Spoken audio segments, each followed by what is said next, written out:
Hello everyone, I hope आप सभी लोग ठीक होंगे। आज के वीडियो में हम लोग बात करने वाले हैं एक और थ्योरम की, जैसे कि मैंने लास्ट टाइम बताया था, which is the extended version of the conditional probability, which is the Bayes theorem. ठीक है, काफ़ी इंपॉर्टेंट थ्योरम है और काफ़ी वर्ड प्रॉब्लम्स इसमें से आते हैं, तो इसको देखते हैं। और इसको देखने से पहले जो प्रीवियस वीडियो में एक डेटा मिसिंग था वो हम लोग देख लेते हैं। देखिए यहाँ पे there was this data missing. जैसे मैंने प्रीवियस वीडियो में बताया था कि यहाँ पे हमारे पास हम लोग यहाँ पे आए हुए थे। अ फैमिली, हमें प्रोबेबिलिटी निकालनी है of a family owns a dog given that it owns a cat. So that was probability of D given C. That probability they own a dog given that they own a cat. So इस वाले particular question में there was this data missing which I actually forgot to write. This is again from your GTU textbook only. So यहाँ पे ये वाला जो data है वो मिसिंग था, जो कि मैंने बाद में देखा, रेफर किया, तो यहाँ पे क्वेश्चन के अंदर ये डेटा दिया हुआ था which I actually forgot to write. So यहाँ पे क्या हो जाएगा now, जैसे मैंने लास्ट वीडियो में बताया था, probability of D given C is nothing but probability of, this is the formula, right? Probability of C intersection D upon probability of C. Now probability of C intersection D we have already found, which is 0.36 into 0.22 upon ये 30% दिया हुआ है। 30% का मतलब होता है 0.3. So when you solve this, you are going to find as to what is the probability of this event. ठीक है, तो ये एक छोटी सी चीज थी जो कि मैंने क्लैरिफाई कर दी थी। और दूसरा मैंने क्वेश्चन पूछा हुआ था कि what will be, yes, this was the question, what will be, जैसे probability of A intersection B is probability of A given B into probability of B। ठीक है, डिपेंडेंट इवेंट्स में ऐसा होता है। माय क्वेश्चन वाज कि mutually exclusive में कैसा होता है। ये वाला जो चीज है म्यूचुअली एक्सक्लूसिव में क्या हो जाएगा। आई होप आपने सोचा होगा कि म्यूचुअली एक्सक्लूसिव अगर ए एंड बी है तो उस केस में ये क्या होता है। उस केस में एलएचएस और आरएचएस दोनों ही जीरो हो जाएंगे। सी, म्यूचुअली एक्सक्लूसिव का मतलब क्या है, they are exclusive to each other. That means कि जैसे कि बात करें हेड्स एंड टेल्स की, इफ अगर नॉन बायस्ड कॉइन है, अनबायस्ड कॉइन है, तो उसमें या तो हेड्स आएगा या तो टेल्स आएगा। So that is exclusive to each other, right. Unique outcome आएगा उसका, एक्सक्लूसिव होगा एक दूसरे से। सो ए और बी अगर एक्सक्लूसिव है, जैसे कि हेड्स एंड टेल्स, तो अगर हेड्स आ गया तो टेल्स नहीं आएगा, टेल्स आएगा तो हेड्स नहीं आएगा, तो that means probability of A intersection B is zero. ये तो हम लोगों ने बहुत स्टार्टिंग के वीडियो में ही देखा हुआ था। और यहाँ पे उसी लॉजिक से मान लीजिए कि probability of heads given tails की बात करते हैं तो वो हमेशा जीरो ही होता है, बिकॉज अगर टेल्स आ गया तो हेड्स तो आ ही नहीं सकता। सो that is again zero. So mutually exclusive के केस में क्या होता है, ये वाली चीजें जो है वो दोनों ही साइड से हमें जीरो देती है। डिपेंडेंट में ये होता है और इंडिपेंडेंट में क्या हो जाएगा, दोनों का प्रोडक्ट हो जाएगा। If you haven't seen my last video में ये क्वेश्चन मैंने पूछा हुआ था along with the conditional probability की हम लोग बात कर रहे थे, तो आप लास्ट वीडियो में जाके देख सकते हैं कि डिपेंडेंट और इंडिपेंडेंट के केसेस में हम लोग क्या करते हैं। और इन केस आपने देखा हुआ है तो हम लोग आगे बढ़ते हैं नेक्स्ट वाले थ्योरम में, which is the Bayes theorem. Now Bayes theorem में एक्सटेंसिवली हम लोग यूज करेंगे कंडीशनल प्रोबेबिलिटी का। और बेस थ्योरम को समझाने का सबसे बेहतरीन तरीका है क्वेश्चन से समझाना। जब आप क्वेश्चंस को 2 3 4 क्वेश्चंस को जब आप प्रैक्टिस करेंगे तो आपको बेस थ्योरम का थोड़ा बहुत फील आने लगेगा, है ना। सो सबसे पहले क्वेश्चन पे जाते हैं। अगेन आपके जीटीयू के रेफरेंस बुक का ही क्वेश्चन है। There are 4 boys and 2 girls in one room and 5 boys and 3 girls in another room. A girl from one of the two rooms laughed loudly. What is the probability that the girl was from room B? हाँ जी, क्या होगा। देखिए ऐसे cases में जहाँ देखिए यहाँ पे क्या हो रहा है, कंडीशनल प्रोबेबिलिटी तो लगी रही है, बट यहाँ पे मल्टीपल इवेंट्स है, एक तो यहाँ पे 2 रूम्स है, ऊपर से जेंडर भी 2 है ना, तो मल्टीपल चीजों में जब ये हमारा कंडीशनल प्रोबेबिलिटी लगता है तो हम बेस थ्योरम का यूज करते हैं। अब यहाँ पे जो मेन इवेंट है वो क्या है, that one of the girls laughed loudly. So पहले तो हम लोग यहाँ पे क्या करते हैं, दिस इज ऑप्शनल, आपको आप चाहो तो ई डिक्लेयर कर सकते हो, otherwise you can think of it. So ई यहाँ पे क्या करेंगे, that a girl laughed loudly. So a girl could laugh loudly, maybe from room A or from room B as well, right? So दोनों ही cases को हमें देखना पड़ेगा। That probability of E is nothing but, यहाँ पे क्या हो जाएगा, पहले तो probability of A को सिलेक्ट करना और फिर उसमें से probability of E गिवन है, दैट इज रूम ए में से द गर्ल लाफ्ड लाउडली। अब गर्ल में तो कोई भी गर्ल लाफ लाउडली कर सकती है ना। सो हमें एक्चुअली नंबर ऑफ जो प्रोबेबिलिटी ऑफ गर्ल्स है वही ढूंढना पड़ेगा क्वेश्चन के कॉन्टेक्स्ट के अंदर, ठीक है। और probability of B into probability of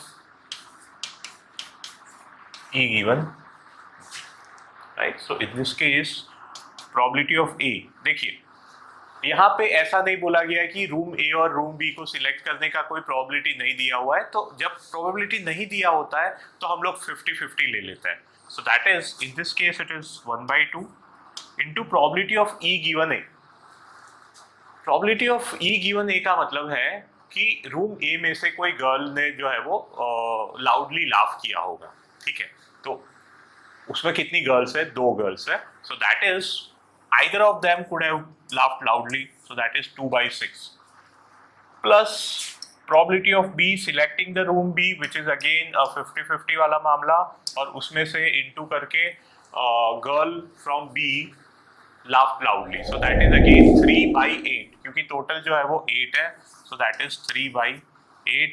आप इसको सॉल्व करेंगे आपको मिलेगा ये 2 will get cancelled out, so this is 1/6 plus 3/16, so that is 16, और यहाँ से हो जाएगा 6 3 18, तो that is 34/6 into 16, which is यहाँ से 17 हो जाएगा, यहाँ से मुझे मिल जाएगा 3, so that is 17 about 17 over 48, ठीक है। तो ये आ रहा है 17/48। अब ये तो आ गया टोटल प्रोबेबिलिटी। अब हमें क्या निकालना है कि if a girl has actually laughed loudly from one of the rooms, what is the probability that she laughed loudly from room B, you know. So हमें क्या निकालना है, हमें यहाँ पे निकालना है probability of B given E, that she if some girl has laughed loudly, what is the probability that she is from room B? So उसमें क्या करेंगे हम लोग, पहले तो हम लोग यहाँ पे देखिए प्रोबेबिलिटी ऑफ बी गिवन ई क्या होता है, इट इज नथिंग बट हम लोग यहाँ पे बोल सकते हैं कि देखिए मैं थोड़ा सा इसको साइड में समझाता हूँ आपको। Probability of B given E मुझे यहाँ पे चाहिए। So probability of B given E is nothing but probability of B intersection E upon probability of E, है ना। ये तो फॉर्मूला ही है, ये कंडीशनल प्रोबेबिलिटी वाला फॉर्मूला है जो कि हम लोगों ने लास्ट वीडियो में भी देखा हुआ था। और प्रोबेबिलिटी ऑफ बी गिवन ई क्या होता है, अगर हम लोग वाइसा वर्सा वाला केस लेते हैं तो इसमें हम लोग बोल सकते हैं कि that is nothing but probability of B probability of E given B.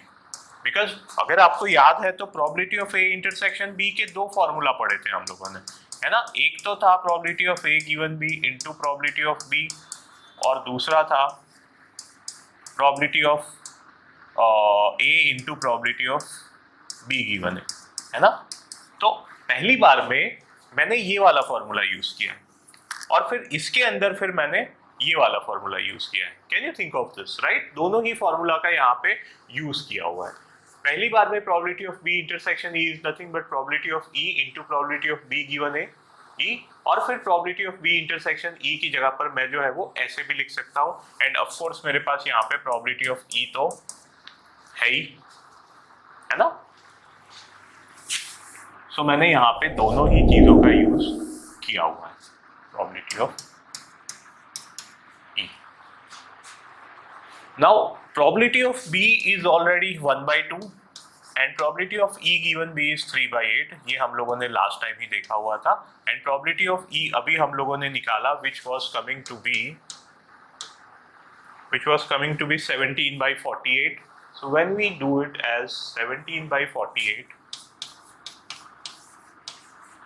so यहाँ से क्या क्या चीज़ें कैंसिल आउट हो रही है. एक तो यहाँ से कि 8 6 48 हो रहा है, फिर ये जो है वो 2 3 48 हो रहा है. अब वो 3 जो है वो ऊपर आ जाएगा. सो that is 3 3 9/70. So the final answer for this is 9/70. So the probability that the girl who laughed out loudly is from B is 9/70.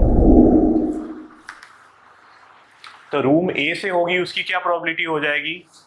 उसकी हो जाएगी 1 - 9/17, दैट इज 8/17. ठीक है,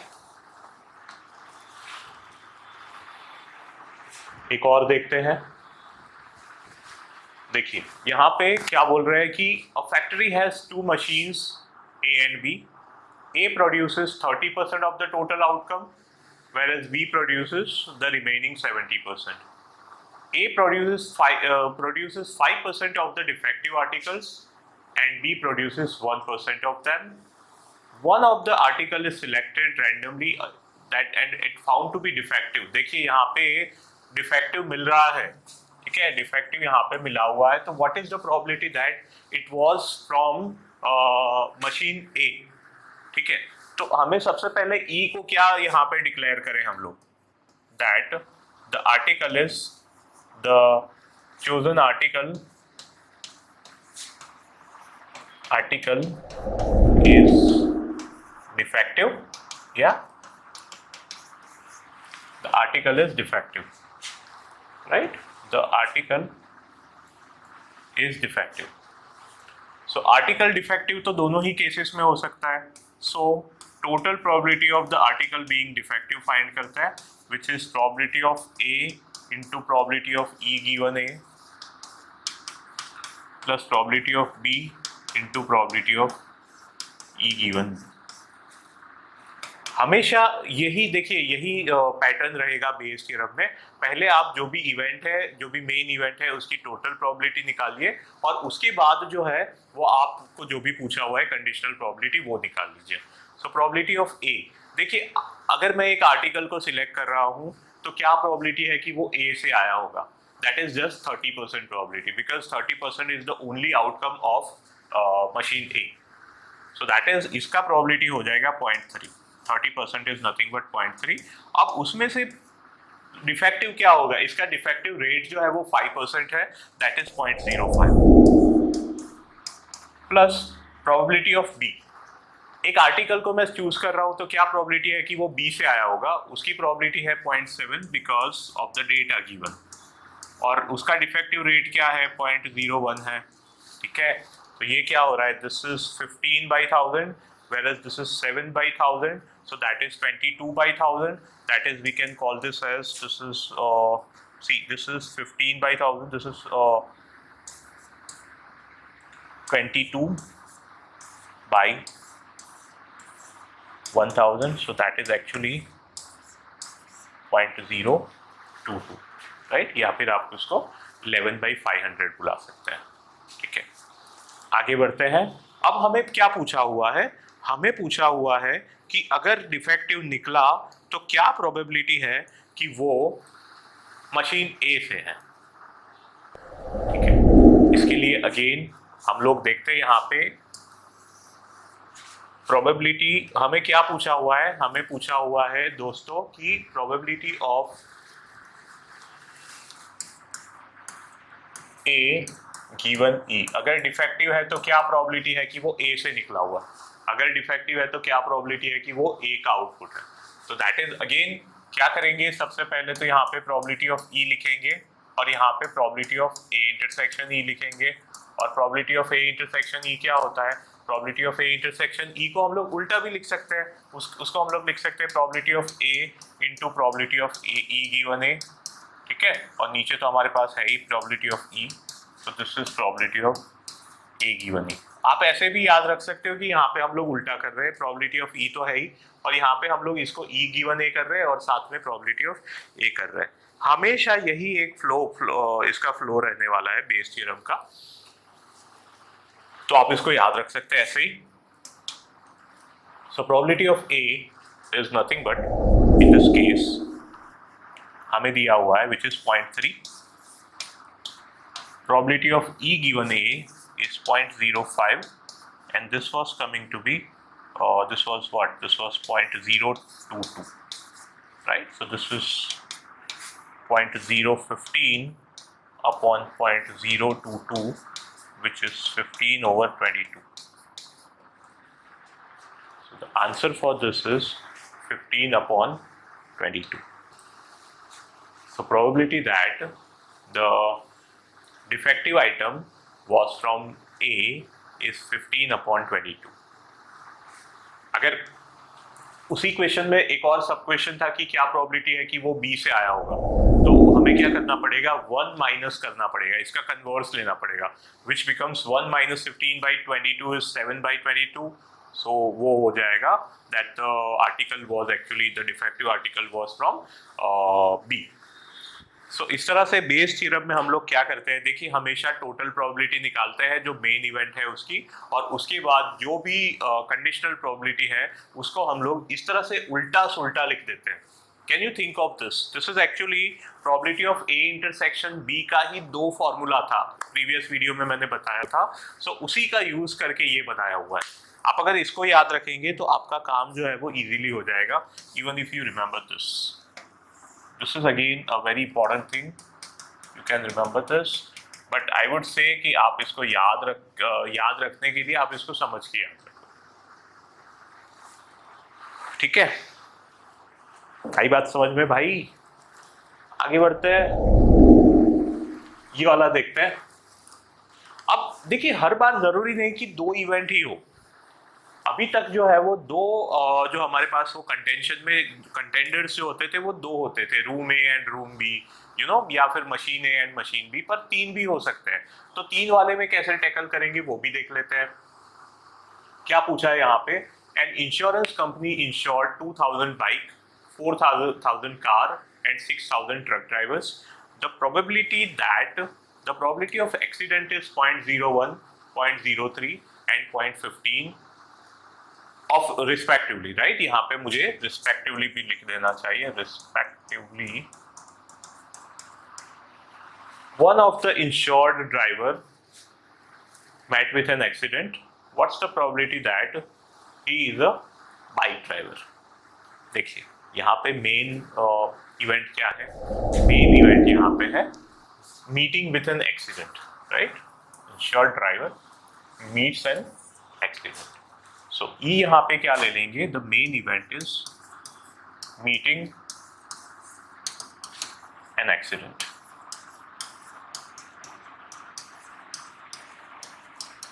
That is the main event. So accident तो इन तीनों में से किसी भी कैटेगरी में हो सकता है ना, so that is probability of E is probability of bike driver, probability of him meeting an accident, or car driver, choosing a car driver, him meeting with an accident, plus probability of truck driver, him meeting with the accident.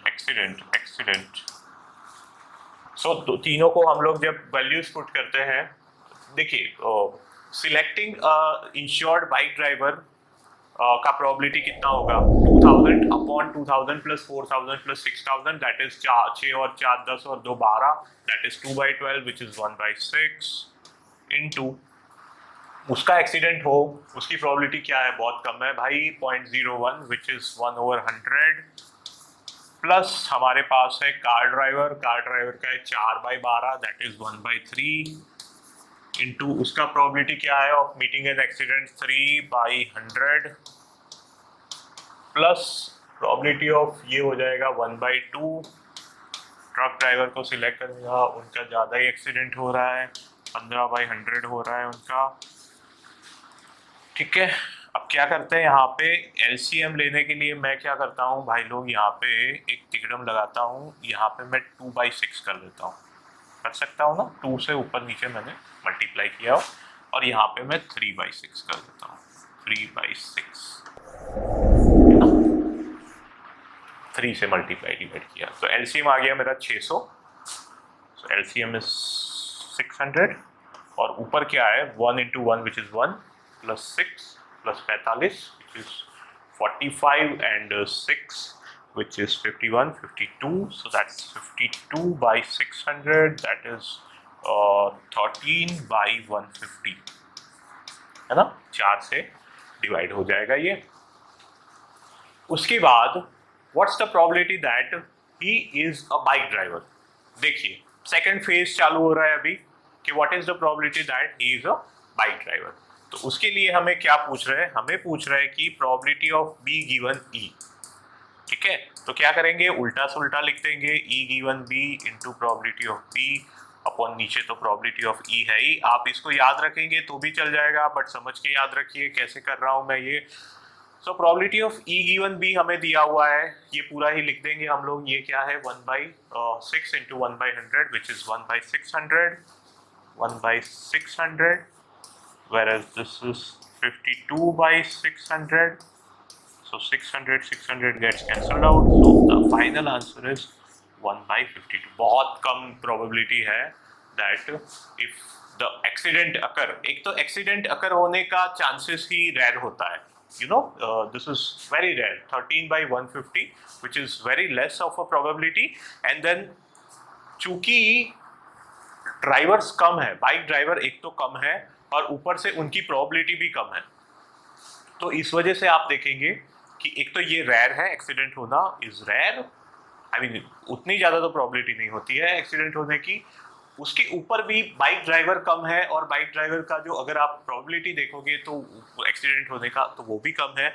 और उस वजह से ये जो number आ रहा है वो भी बड़ा कम आ रहा है, 1/52 which is very less number, right. So probability बड़ी कम है, अराउंड 2% प्रोबेबिलिटी इसकी हो रही है ना। चलिए आगे बढ़ते हैं नेक्स्ट क्वेश्चन पे।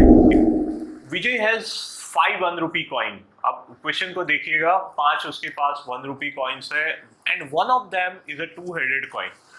2-हेडेड कॉइन मतलब इसको बोलते हैं बायस्ड कॉइन, ऊपर नीचे दोनों साइड हेड्स होता है, उसमें टेल्स नहीं होता है। या तो 2-टेल्ड कॉइन्स हो सकता है या तो 2-हेडेड कॉइन हो सकता है। तो इस केस में 2-हेडेड कॉइन है, इसका मतलब कि हेड की प्रोबेबिलिटी 1 है, टेल्स की प्रोबेबिलिटी 0 है। इस पर्टिकुलर कॉइन में जो बायस्ड कॉइन है, 2-हेडेड कॉइन है, उसकी बात है। He takes out a coin, he takes out a coin मतलब कि रैंडमली वो सिलेक्ट कर रहा है एंड टॉसेस इट 5 टाइम्स। देखिए कितने बार टॉस कर रहा है, 5 बार टॉस कर रहा है। It always falls heads upwards, मतलब कि ई क्या है, it the outcome is always heads. Outcome of 5 tosses all heads.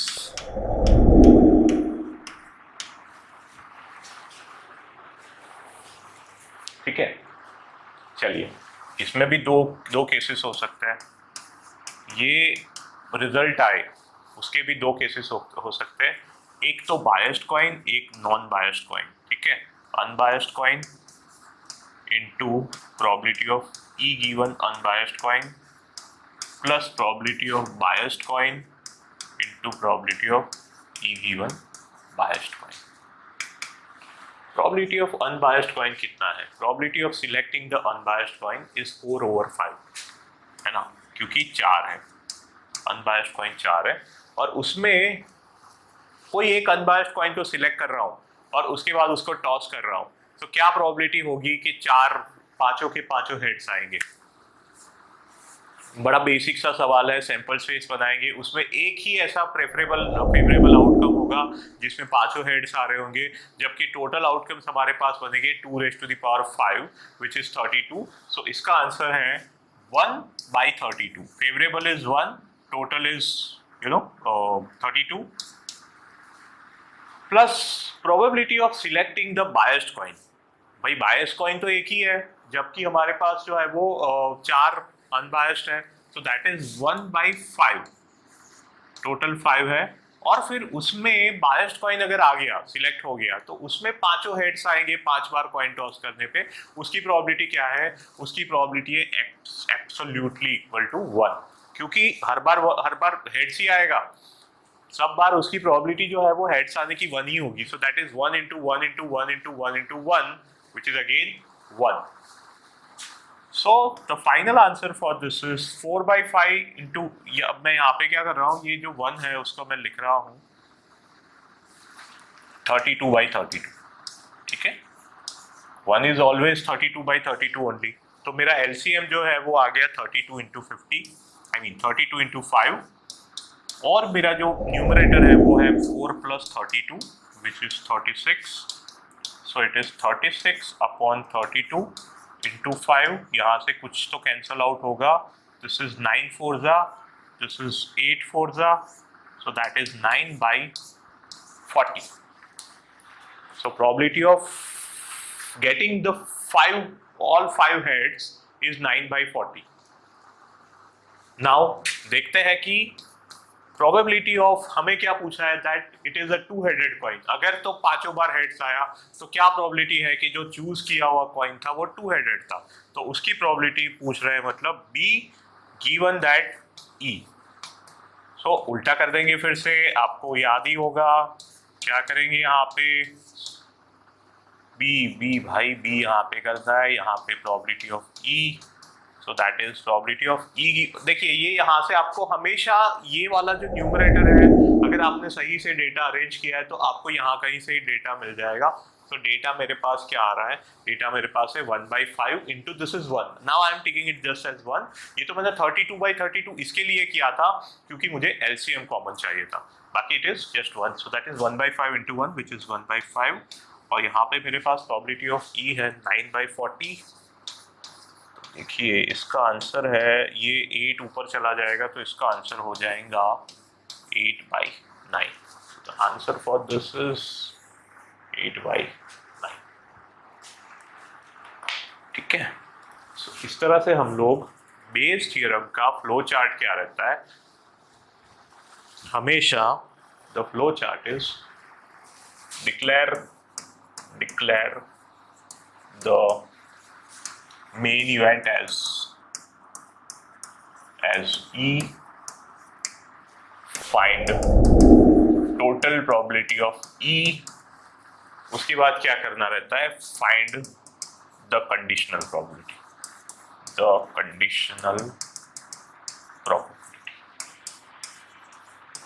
ठीक है। ये 3 स्टेप आपको करने रहते हैं। पहले तो आपको रिकॉग्नाइज करना है कि मेरा मेन इवेंट क्या है, उसके बाद मेन इवेंट जो है वो मल्टीपल सोर्सेज से बन सकता है, जैसे कि कॉइन पे टॉस में अनबायस्ड भी हो सकता है, बायस्ड भी हो सकता है।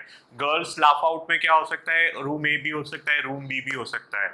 मशीन वो आर्टिकल्स वाले में क्या हो सकता है, मशीन ए में से हो सकता है, बी में से हो सकता है। एक्सीडेंट में क्या हो सकता है, बाइक का भी हो सकता है, कार का भी हो सकता है, ट्रक का भी हो सकता है। तो मल्टीपल सोर्सेज से आपको total probability of event E निकालना है, और उसके बाद जो भी कंडीशनल प्रोबेबिलिटी पूछा है उसके लिए फॉर्मूला बेस्ड अप्रोच आपको थोड़ा बहुत उल्टा सुल्टा करके जो मैंने बताया वो करके करना रहता है। सो आप जितना बेस थ्योरम में प्रैक्टिस करेंगे उतना आपको मजा आएगा, है ना। आपका एक बार प्रैक्टिस हो गया उसके बाद आपको लगेगा कि बड़ा बढ़िया चीज़ है, तो आप उसको प्रैक्टिस कीजिए। और मीनवाइल हम प्रोबेबिलिटी वाला जो पोर्शन है उसको ख़त्म करते हैं एज ऑफ नाउ। अब हम लोग प्रोबेबिलिटी से थोड़ा आगे बढ़ के रैंडम वेरिएबल्स की बात करेंगे कि रैंडम वेरिएबल्स में हम लोग क्या कर सकते हैं। तो अभी इस वीडियो के लिए इतना ही रखते हैं, नेक्स्ट वीडियो में मिलते हैं, और नेक्स्ट वीडियो में हम लोग रैंडम वेरिएबल की बात करते हैं। आप लोग सोचिए रैंडम वेरिएबल क्या होता है और उसको रैंडम वेरिएबल ही क्यों बुलाते हैं, ठीक है। उसके बाद हम लोग नेक्स्ट टाइम मिलते हैं और आगे की बात करते हैं। चलिए।